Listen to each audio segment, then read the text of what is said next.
जी अस्सलाम वालेकुम, क्या हाल है? ठीक ठाक है। उम्मीद है आप लोग सब खैरियत से होंगे, ठीक ठाक होंगे। क्लिप अभी तक मेरा नहीं लगा, मैंने नया माइक लेना है। ठीक है जी। अच्छा जी, बात यह है कि रमज़ान शुरू है। पहले तो तमाम अहले वतन को रमज़ान मुबारक। दूसरी बात मैंने ये कर दी है कि आज हमारे साथ मौजूद हैं जनाब ज़ुएब भाई।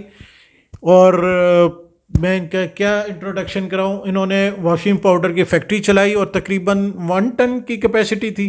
जी 1 टन की कैपेसिटी के साथ और तकरीबन 5 साल चलाई।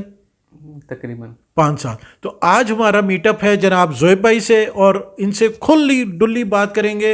ये आपको अपना तमाम एक्सपीरियंस बताएंगे कि 5 साल जो इन्होंने वॉशिंग पाउडर की फैक्ट्री चलाई, कैसी चलाई, पहले इन्होंने लगाई कैसे, इस फील्ड में आए कैसे, और अब ये क्या कर रहे हैं और उसका क्या एक्सपीरियंस था और अब क्या कर रहे हैं।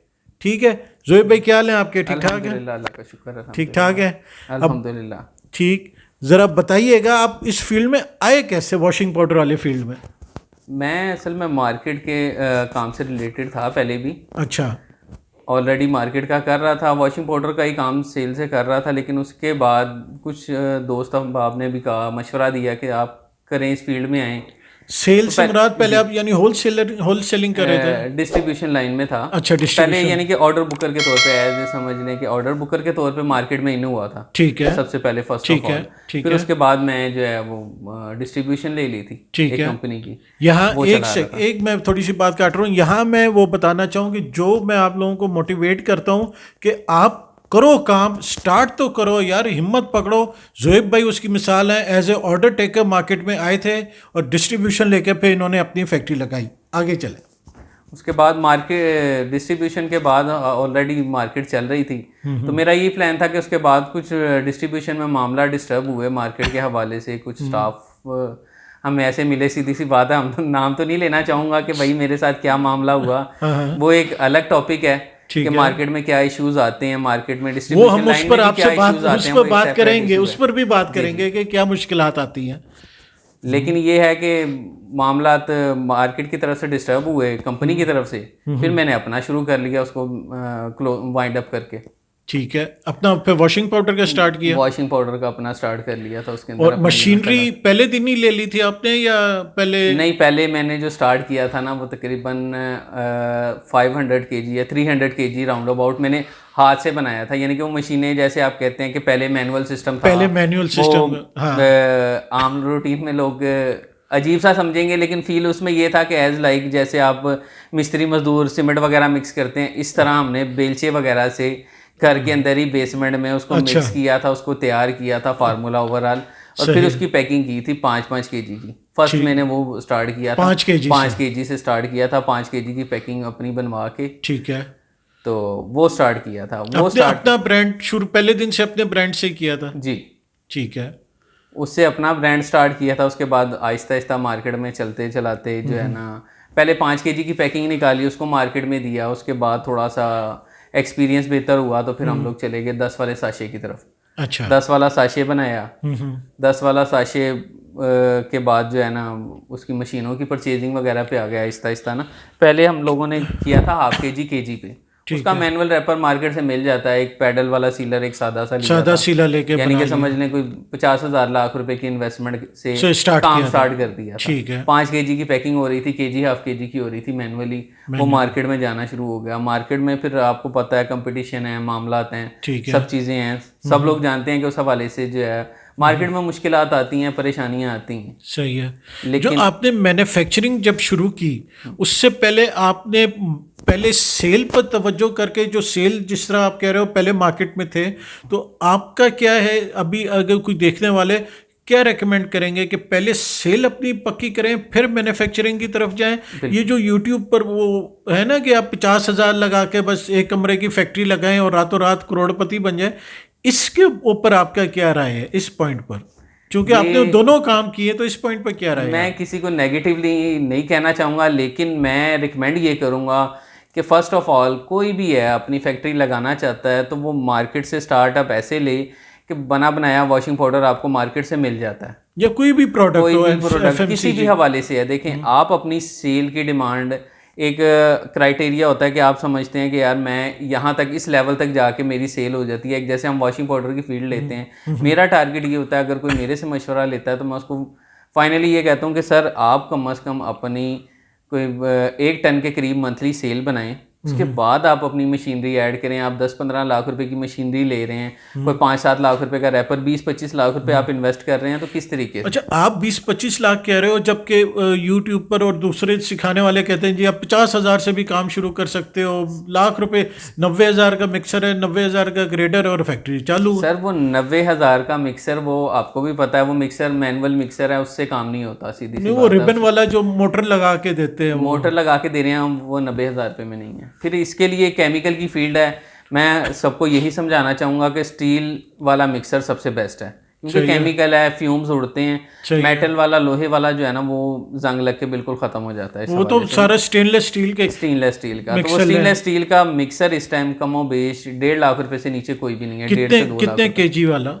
तकरीबन 100 kg वाला। ठीक है, जब आपने 1 टन महीने का बनाना है तो कम से कम आपको 100 केजी चाहिए, कम से कम 100 kg का चाहिए, छोटा मिक्सर नहीं चाहिए। अच्छा, जो मैं 90,000 कह रहा हूँ ना, वो 50-70 केजी वाला है। वो बताते 50 kg है, लेकिन वो आपका 20-25 kg से ज्यादा नहीं, वो मेरे ख्याल सोप करके नहीं कर सकते, सोप स्टोन डाल के उसको 50 केजी बना देते होंगे। नहीं, वो फिलअप हो ही नहीं सकता। देखिए, अगर एक चीज को हम, जैसे जूसर ग्राइंडर है, उसको अगर हम टॉप तक भर देंगे तो वो यूज ही नहीं होगा, क्योंकि इसमें आपको स्पीड चाहिए होती है मूविंग की, और आपको स्पीड चाहिए होती है मिक्सिंग की। ठीक है, कैपेसिटी के हिसाब से तकरीबन आप, अगर आपको वो 100 kg का वो ड्रम बता रहा है ना, तो आप 50 kg यानी कि उसके हाफ तक आप उसका मटेरियल यूज़ कर सकते हैं। उसके बाद आपकी वो मशीनरी डाउन अप हो जाती है, क्योंकि जब वो मिक्सिंग पे आता है ना, तो उसकी यानी कि आप समझ लें, जैसे एक टाइम ऐसा होता है कि मिक्सिंग के दौरान वो आटे की तरह ना हार्ड हो जाता है, फिर दोबारा पाउडर फॉर्म में आना शुरू होता है। जब वो हार्ड होता है ना, उस टाइम मशीन आपकी जितनी मर्जी हैवी हो, अगर आप उसको फुल अप कर देंगे तो वो आपका डेड हो जाएगा, मशीन नहीं काम करेगी, जाम हो जाएगी, और आपका मटेरियल टोटली ज़ाया हो जाएगा। ठीक। अच्छा, आपने मिक्सर लिया, ग्रेडर लिया, ऑटोमेटिक फिलिंग मशीन भी ली सारी? जी, फिलिंग मशीन भी थी मेरे पास। ठीक है, पूरा यानी एक अच्छा सेटअप था। जी, तकरीबन कितनी एक आपकी इन्वेस्टमेंट लग गई हो? मुझे तकरीबन उसको क्लोज किए हुए कुछ 4-5 साल हो गए हैं। उस टाइम मेरी इन्वेस्टमेंट कोई 10 लाख रुपए के करीब ऐड हुई थी इसमें। अच्छा, ठीक है। अब हम बात करेंगे कि जो आपने फैक्ट्री बनाई, पहले तो मैन्युअली आपने स्टार्ट किया, अभी क्योंकि मैंने रैपर भी, मैं आपको बताना चाहूँगा कि रैपर मैंने अपना जो है ना, मार्केट के हवाले से मैंने अपना नहीं बनवाया। सही। इस टाइम अगर आप रैपर का एक साइज बनवाने जाते हैं तो आपका 2.5 से 3 लाख रुपए का खर्चा है, सिलेंडर वो भी और रैपिंग, यानी कि वो भी यूट्यूब पर आया हुआ है कि जी आपको कोई सिलेंडर की ज़रूरत नहीं है, बस 100 केजी 1.25 लाख का बनवा ले, आपका 100 केजी बन जाएगा, ना कोई सिलेंडर की ज़रूरत है, ना किसी चीज़ की ज़रूरत। तो देखें सर, मैं एक पॉइंट ये भी आउट करना चाहूँगा कि आप अगर मार्केट में चले जाते हैं कोई भी चीज़ लेके, आप अपना कोई भी ब्रांड बना रहे हैं, आप 10 वाला सर्फ ले जाएंगे तो कस्टमर नहीं एक्सेप्ट करेगा आपका, उसके अदर साइज भी होने चाहिए, बड़े साइज। उसके बाद आ जाता है आपका 50 वाला है, 100 वाला है, आधा केजी, हाफ केजी है, पूरी रेंज होनी चाहिए। बिल्कुल ऐसे ही।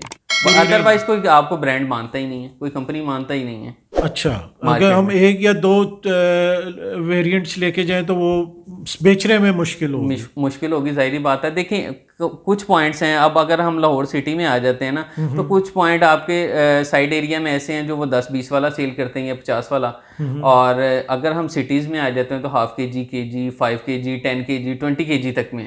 अच्छा, मार्केट सही। जाहिर बात है, हमें मार्केट के हवाले से, हमने कोई एक एरिया में सेल करना हो ना स्पेसिफिक, हमें पता है यार यहाँ पर 10 वाला सेल होता है, तो हम खाली 10 वाला करेंगे। अगर आपने पूरी मार्केट कैप्चर करनी है तो आपको पूरे वेरिएंट्स चाहिए। बिल्कुल ऐसे ही है, पूरे वेरिएंट्स चाहिए। फिर उसके बाद अल्टरनेट ब्रांड ये है कि मेरा एक्सपीरियंस ही कहता है कि मार्केट में अगर आपने फुल फ्लेज आना है तो आपको 2 ब्रांड चाहिए।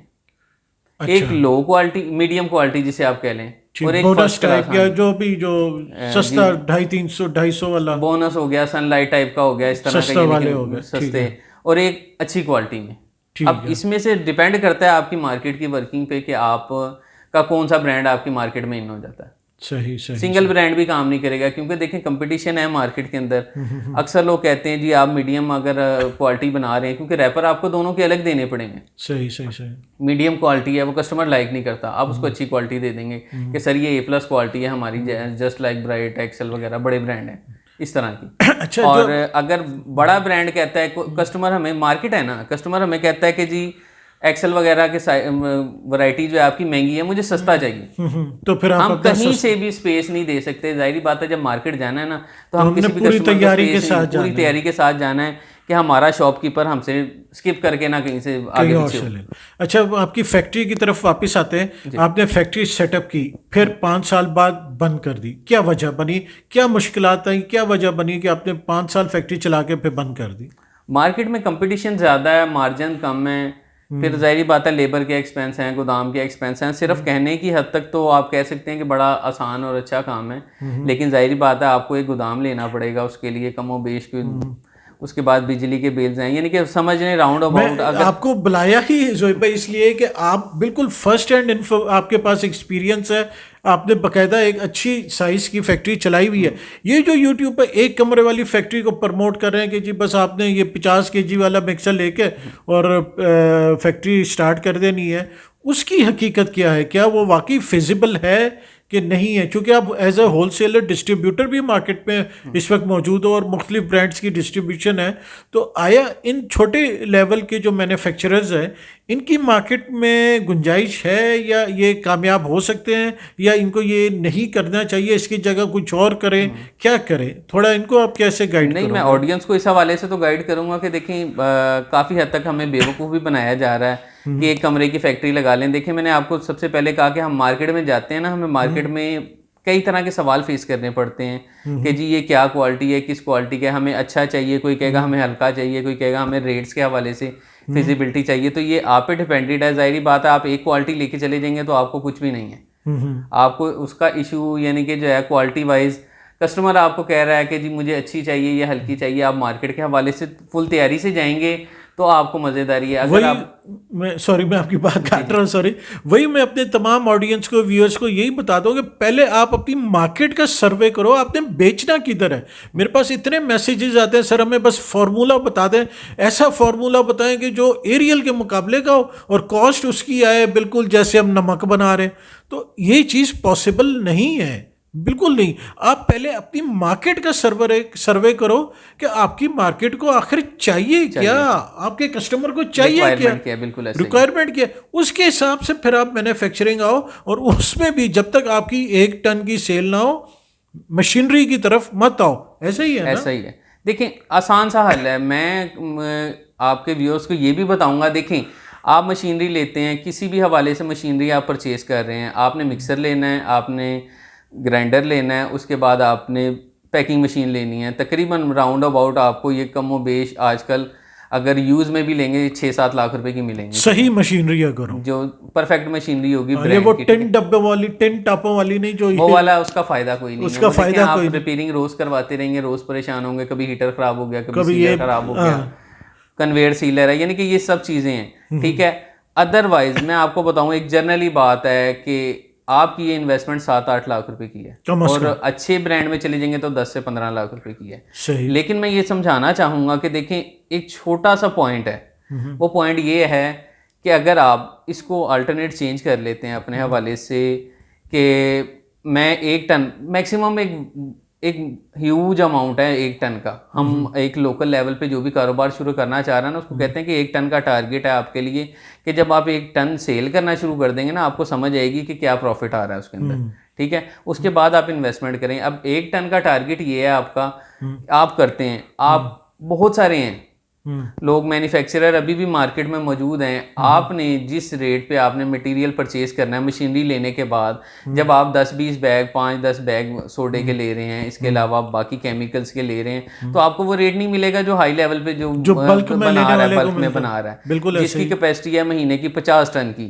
एक जनरली बात है, वो 50 टन मटेरियल बना के मार्केट में दे रहा है, उसका मुकाबला आप कभी भी नहीं कर पाएंगे। इसलिए कि रॉ मटेरियल ही महंगा मिलेगा आपको। अब बहुत सारे हैं, जैसे सुहेल भाई वगैरह भी हैं, बहुत सारे लोग ऐसे हैं इस टाइम मार्केट में मौजूद, जो इसी तरह से बना बनाया, आप वॉशिंग पाउडर आपको तैयार मिल जाएगा, आप अपना रैपर लें, उसको पैक करें और मार्केट में दें। सबसे आसान हल ये है। सबसे आसान हल है, जो मैं अपने चैनल पर कह कह के थक गया हूं कि आप मेरे से ना लो, या मैं नहीं बेचता, कहीं से ले लो, अपने करीब तरीन बेशुमार इस वक्त बनाने वाले बैठे हैं, उनसे बना बनाया ले, अपने रैपर में पैक करें और मार्केट निकल जाए। आखिर देखें तो सही कि समंदर की गहराई कितनी है। लेकिन थोड़ा सा उसमें बात ये भी करूंगा कि देखें, आपको मैं ये कहूँगा, आप किसी गली मोहल्ले के दुकानदार के पास ना जाएं, ये सोचें कि जी मैं किसी मोहल्ले के दुकानदार के पास जा रहा हूँ और वो यानी कि अच्छे क्वांटिटी में सेल करता है तो वो आपको अच्छा रेट नहीं देगा, आपको मैन्युफैक्चरर के पास जाना पड़ेगा और कम से कम क्वांटिटी यानी कि 500 kg या 1 टन के करीब परचेज करेंगे, तब आपको वो रेट अच्छे मिलेंगे। अदरवाइज जाहिर बात है रिटेल का हर कोई रेट देता है, आपको होलसेल का रेट कोई भी नहीं देगा। आप खुद मार्केट से माल परचेज करेंगे, उसके बाद मशीन में यूज़ करेंगे, तैयार करेंगे, उसको तैयार करने के बाद कमो बेश आपका अपना पर्सनल एक्सपीरियंस, उसको 20 से 25 रुपए kg आपको एक्सपेंस पड़ेगा। और इतने ही मार्जिन लेके बहुत सारी कंपनियां ऐसी हैं, चाहे कस्टमर को मैं ये कहूँगा कि अपना फार्मूला भी दे दें मार्केट में, यानी कि मार्केट में नहीं, सॉरी, आप किसी मैन्युफैक्चरर को देते हैं कि सर ये मेरा फार्मूला, ये तैयार कर मुझे बना के दे दें। वो आपसे सिर्फ मजदूरी लेते हैं जस्ट, और आपको मटेरियल तैयार करके दे देते हैं। आप जो 10-12 लाख की इन्वेस्टमेंट करते हैं, आप 1 टन सरफ पे अगर आप 15 रुपये भी लेता, वो ले गया आपसे महीने के 15,000 रुपये। नॉट एट ऑल, कोई वैल्यू नहीं है। जिस दिन आप अपनी मशीन लगाओगे, आप ये याद रखना कि आपके गोदाम का खर्चा कमोबेश, गोदाम का खाली किराया ही 10-1 हज़ार रुपये, अगर एक दुकान भी लेते हैं ना आजकल तो 10,000 रुपये उसका किराया, फिर आपने बिजली के बिल निकालने हैं और आपने जो मजदूर लेबर चौकीदारी निकालनी है, या तो आप खुद लेबर बन जाओ। आप खुद अगर वो लेबर भी रखेंगे तो कमोबेश 1500 से 2000 एक बंदे का खर्चा है। मतलब ये है कि 1 लाख रुपए, जैसे यानी कि अगर 2000 रुपये आपका लेबर वाला बंदा ले रहा है ना डेली मशीन आपकी यूज़ करने का, तो मतलब ये आप ये याद रखें कि 30 दिन 60,000 रुपये आपकी वो सैलरी ले जाएगा।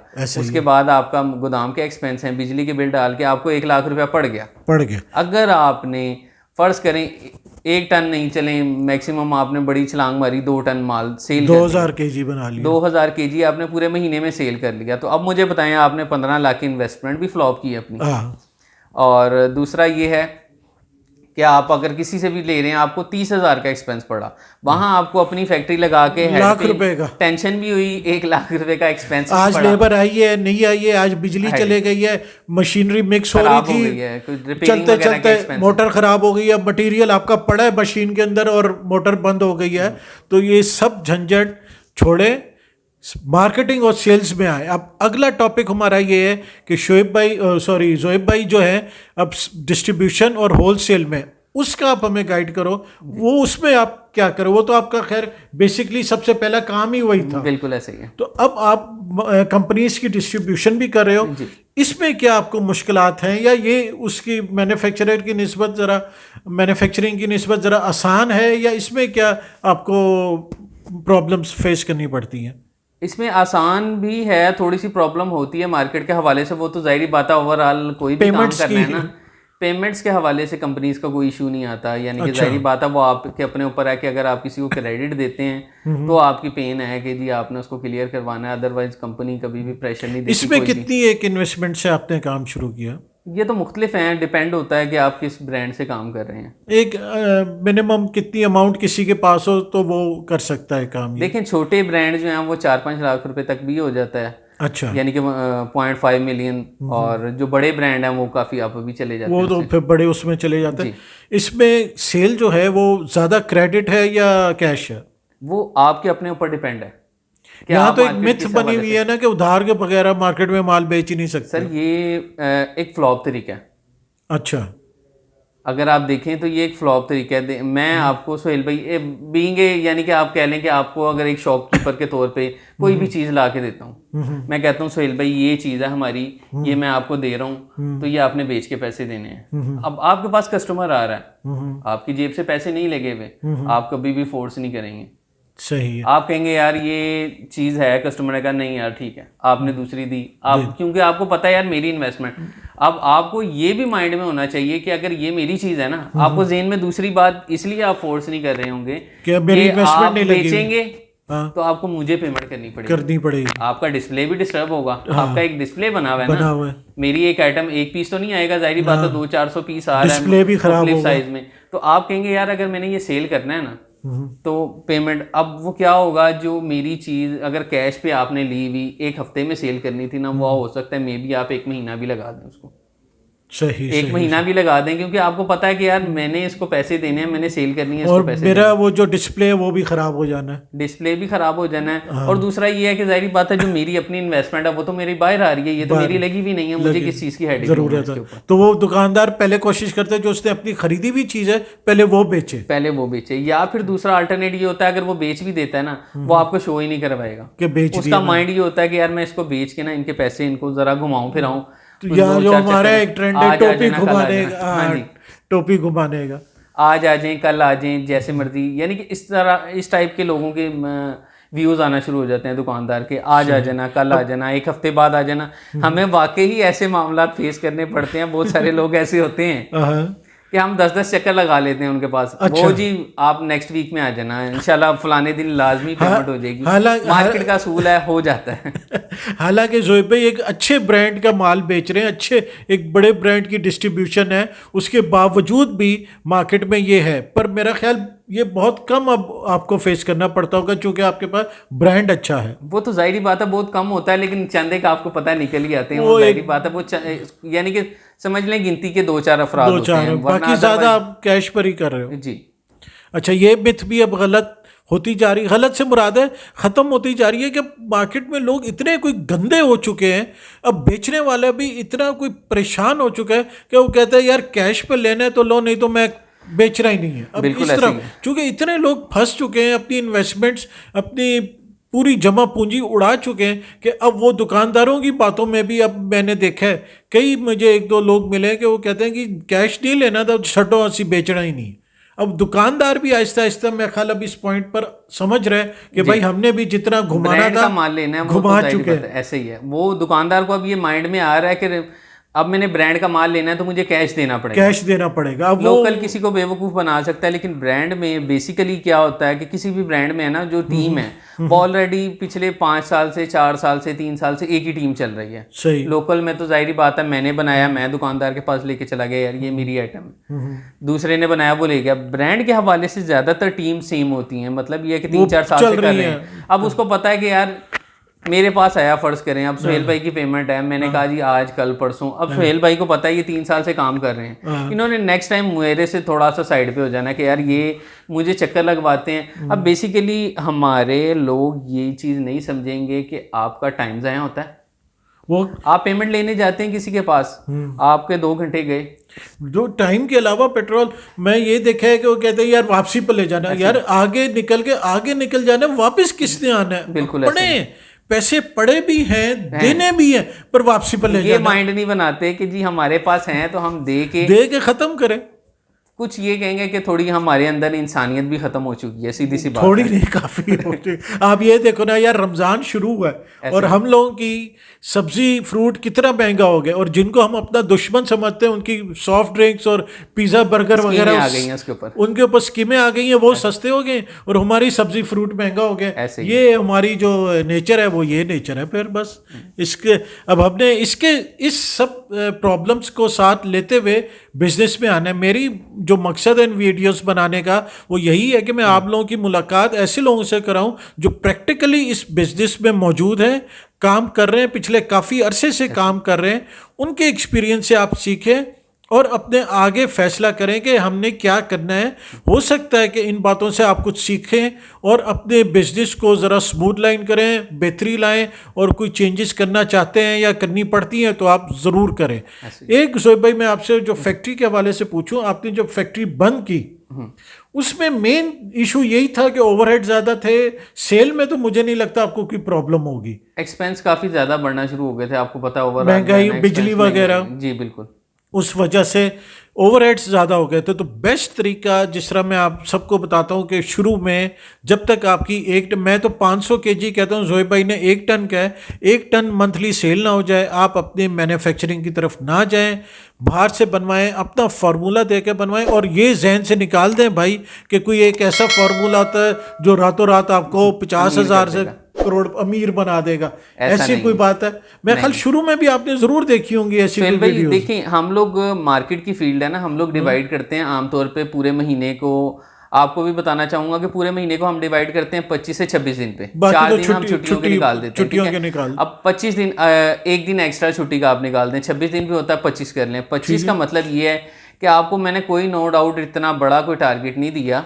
1000 kg का 1000 kg का मतलब ये है कि 40 kg आपने रोज का सेल करना है। अगर आप अपने एक्सपेंस पूरे करना चाहते हैं तो मिनिमम आपको इतनी रिक्वायरमेंट चाहिए। आप सोचें कि मैं 10 kg सेल करूंगा, शाम को घर आ जाऊंगा, तो भाई मेरे वो तो फिर बच्चों की रोजी रोटी, आजकल के मामलात ऐसे हैं भाई, मिनिमम एक घर का खर्चा 60-70 हज़ार रुपये, स्मॉल से छोटे से घर का खर्चा है। दो मियाँ बीवी, 2 बच्चे। कैलकुलेशन की बात हो रही थी, आप बता रहे थे कि 60-70 हज़ार जो फैमिली का खर्चा है। ऐसा ही है। अब उसको डिवाइड कर लें, जैसे एक आम रूटीन में मैंने आपको बताया, आराम से कैलकुलेशन है कि अगर हम 25 दिन पे डिवाइड कर रहे हैं तो 2500 से 3000 रुपया आपका डेली का खर्चा है। ठीक है, फैमिली का बिल्कुल ऐसा ही है। जाहिर बात है, देखिए 40 kg पे अगर आप 30 रुपए kg में मार्जिन रख के अगर बेचते हैं तो आपको 1200 रुपये बच रहा है। आपका ना तो फ्यूल निकल रहा है और ये 60-70 हज़ार रुपये आपके फ्यूल वगैरह के एक्सपेंस के अलावा है। ये अलावा है जो आपने वहाँ अगर फैक्ट्री बनानी है, सीधी सी बात है, उसका रेंट पे करना है, बिजली के वो बिल लाख वगैरह रुपए देना, अलग है। वो एक अलग है। वो लाख रुपए अलग है महीने ऐसे का। ही है। वो लाख रुपए आपका एक अलग है, घर का एक्सपेंस अलग है। तीसरा एक्सपेंस प्लस होता है आपका, जो आपने मार्केट जाना है। मिनिमम आपका 500 का फ्यूल विद छोटा मोटा कोई एक्सपेंस, खाना वगैरह खा लिया आपने मार्केट में है, शोरमा तो भाई खा लिया, आप बोतल कम पी से कम, ली। जाहिर बात है, इससे कम कोई भी एक्सपेंस नहीं होगा आपका। मतलब ये है कि तकरीबन 2.25-2 लाख रुपए के करीब आपका एक्सपेंस बन जाता है महीने का बन और जाता है। 70 हज़ार लाख रुपया फैमिली का खर्चा हो गया, तो 3 लाख रुपए महीना हो गया। तो सबसे ज़्यादा मैं यही आपको प्रेफर करूंगा कि आप कैलकुलेटिंग पे आएँ। कोई भी आपको कहता है, सब्ज़ बाग दिखाता है, एनीवन, मैं क्यों नहीं हूँ? आप कहें जोएब भाई ये मामला आता है, ये कैलकुलेटिंग है, ये मेरा एक्सपेंस है, मैंने कैसे पूरा करना है? मेरा ख्याल है वो सब जाते ये बताते ये हैं कि आपने मजदूर बनना है अपनी फैक्ट्री में, बजाय फैक्ट्री मालिक बनने के ना।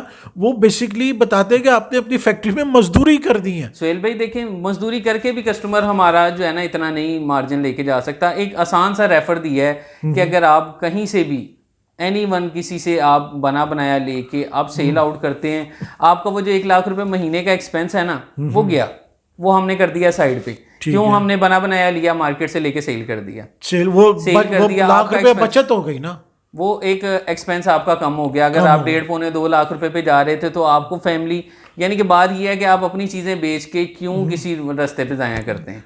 यही मैं आप अपनी प्रॉपर्टी बेच रहे हैं, आप अपने नुकसान कर रहे हैं। आप दूसरी अल्टरनेट ऑप्शन दूंगा, पहले किसी भी फील्ड में एंटर होने से पहले आप थोड़ा सा एक्सपीरियंस ले लें उस फील्ड का। ये आप वॉशिंग पाउडर का करना चाह रहे हैं ना, आपको मैं कहूंगा कि किसी भी मार्केट में जाएं, किसी भी ब्रांड में चले जाएं, आप ऑर्डर टेकर लग जाएं, एक छोटा सा एक्सपीरियंस के लिए, सीखने के लिए बहुत जरूरी है। दुकानदारों के व्यूज आपके सामने आएंगे कि आप क्या बना रहे हैं, आप क्या सेल कर रहे हैं। ऑप्शन ये हो सकती है कि आप किसी छोटे ब्रांड में आप कोई छोटा मोटा अपना आर्टिकल साथ अटैच करके सेल कर सकते हैं, सीधी सी बात है। कंपनीज में ये इशू नहीं होता। कंपनी की रिकमेंडेशन ये है सोहेल भाई कि शाम 4 बजे तक का टाइम होता है। अगर उसके पार्ट टाइम अगर आप अपना भी करना चाहते हैं तो आपको ये आइटम सेल कर सकते हैं, लेकिन आपको उससे सीखने को मिलेगा क्या है कि आप मार्केट जा रहे हैं, आपका पर्सनल कोई एक्सपेंस नहीं हो रहा, उसका पीआर बन रही है, आपकी पीआर भी बन रही है, पर्सनल एक्सपेंस, बल्कि कंपनी आपको पे कर रही है। आपका एक्सपेंस ये नहीं हो रहा कि आपने अपने एक्सपेंस के अलावा बाकी मामला, आपको कंपनी सैलरी भी पे करेगी और आपको एक्सपीरियंस भी मिलेगा। आसान हल ये है, जब आप मार्केट जाएंगे आप देखें यार मेरी ये वर्थ बन गई है, कस्टमर की ये रिक्वायरमेंट बन गई है, उसी फार्मूलेशन को आप अपनी फैक्ट्री में यूटिलाइज करें। ये सबसे पहले आप डिमांड बनाएं और कैलकुलेटिंग पे आएं। फर्स्ट ऑफ ऑल आप कैलकुलेटिंग पे आ जाएं। जिस दिन हमारी आवाम कैलकुलेटिंग पे आ गई तो हमारे मामला बड़े आसान हो जाएंगे। जो लोग हरे बाग हमें दिखा रहे हैं, हमें परेशान कर रहे हैं, हमें डिस्टर्ब कर रहे हैं, वो सब के सब वहीं पर फ्लॉप हो जाएंगे। वो बात वही है ना कि आप कह लें कि जब तक हम बेवकूफ़ जिंदा है ना तो धोखेबाज कभी भूखा नहीं मरेगा। फ्रॉडिया जिंदा है, फ्रॉडिया कभी भूखा नहीं। आप यकीन करो, मुझे ऐसे ऐसे मैसेज और आते हैं, लोग बताते हैं। एक मैं जिक्र नहीं करूँगा नाम शाम, अपना 18 लाख रुपए का घर बेची बैठा है इस फैक्ट्री के पीछे, और अब फारिग बैठा है कि मैं क्या करूँ, और माल बिक नहीं रहा, मशीनरी लेके बैठा है, मैं क्या करूँ। तो खुदारा पहले बेचने पर आए, मेरे पूरे चैनल की सारी वीडियोस उठा के देख लें। मैं बनाना सिखाता हूं, पर पहले बताता हूं कि भाई बेचो, पहले बेचना सीखो, कहीं ऑर्डर टेकर लग जाओ। ऑर्डर टेकर नहीं, अगर आपकी शान के खिलाफ है कहीं जॉब करना, तो भाई आप बना बनाया लेके बेचो। बेचने वाला जिस दिन आप 1000 केजी, 1 टन, 2 टन तक आओगे, आप मंथली सेल, फिर अपनी मैन्युफैक्चरिंग की तरफ जाओ, फिर अपनी मैन्युफैक्चरिंग की तरफ जाओ, उतारा वो भी अपने पैसे कैलकुलेशन। जाया ना कीजिए, क्योंकि हमारे पास मैक्सिमम इन बेवकूफ़ बनने वाले लोगों में वो अफराद शामिल होते हैं जहाँ जिनके पास ना तो अपना घर है ना वो फैक्ट्री अपने घर में। वो ऑप्शनली तीसरा बंदा वो रेफर कर सकता है जिसके अपने घर में थोड़ी सी स्पेस हो, तो वो जिसको रेंट वगैरह ना पे करना पड़े। तो रेंट जो है 10, 12, 15 हजार ही बचेगा ना, बाकी लेकिन सर खर्चे तो वही है कमर्शियल, ना। आप कमर्शियल जगह लेंगे तो आपको यूनिट्स भी कमर्शियल में आएंगे ना सर। हाँ, उस घर पर रेजिडेंशियल है, पर फिर घर पर आप लगाओगे फैक्ट्री तो किसी को पता चला, वो जो इंस्पेक्टर घूम रहे होते हैं, हाँ, ये इनकम टैक्स वाले, वो बोलेंगे जी आप घर में फैक्ट्री लगा के बैठे हो। बहुत इसके प्रोज है, एडवांटेजेस भी हैं, नो डाउट। एडवांटेज ये है कि आपकी एक क्वालिटी मेंटेन रहती है, पर आजकल ये है कि आप किसी अच्छे मैन्युफैक्चरर के साथ लग जाओगे तो आपकी क्वालिटी फिर भी मेंटेन रहेगी। और मैं हरगिज़ ये नहीं कह रहा कि आप फैक्ट्री ना लगाओ, फैक्ट्री लगाओ, पर जब आप एक लेवल तक पहुंच जाओ, 2000 टन तक पहुंच जाओ, जब आपके फैक्ट्री के खर्चे तो पूरे हो जाए ना यार। आप फैक्ट्री लगा के बैठ जाओ, इन्वेस्टमेंट करके बैठ जाओ, रनिंग कैपिटल आपके पास ना हो तो फिर आप क्या करो? सेल करने वाला कोई पर्सन नहीं है आपके पास, तो मुझे बताएं कैसे आप कैसे करोगे, कर लेंगे? क्या करोगे? जाहिर बात है, मेरे पास कोई भी चीज की कैपेसिटी है, मैंने ये माल बना के रख लिया, कोई भी माल है, अदरवाइज बेचने वाला भी तो चाहिए। बेचने वाला नहीं है, मैं खुद बनाने में लगा हुआ हूँ, तो मुझे बताएं माल मेरा कौन बेच के आएगा? कब बेचेगा? थर्ड पर्सन ये है कि मैं अगर ऑर्डर टेकर अटैच कर लेता हूँ कोई भी, तो वो क्योंकि मैं खुद इंटरेस्टेड नहीं हूँ सेल करने में, तो मैं कैसे यकीन कर लूँ कि मेरे पास आने वाला कोई भी ऑर्डर टेकर है वो इंटरेस्टेड होके मेरा माल सेल करेगा? मेरे तो एक्सपेंस मजीद बढ़ते जा रहे हैं कम होने के बजाय। हम ये चाह रहे हैं कि हम अपने एक्सपेंस को कट ऑफ करें। हम ये नहीं कह रहे कि कोई भी ब्रांड है या कुछ भी लोग मार्केट में आके इस तरह के उससे बात करें, हमें उनसे इशू नहीं है। हमें इशू ये है कि आप अपने एक्सपेंस कवर करें, जहाँ से आप बचा सकते हैं वहाँ से बचाएं। आप अपने आप को नुकसान से बचाएं। अल्लाह माफ़ करे, मैं तकरीबन 10 साल हो गए मुझे, 10 से 12 साल मार्केट में। मैं ऐसे लोगों से मिला हूँ, आज भी अगर उनका सोचूं ना तो आंसू आ जाते हैं कि वो इतना एक परेशान है, मशीनरी ले चुके हैं। और मैं पर्सनल एक्सपीरियंस बताऊं तो मैंने जिस रेट में मशीनरी ली थी और जिस रेट में बेची, वो मैं आपको समझ लें 30 to 40% पे सेल हुई है मशीनरी।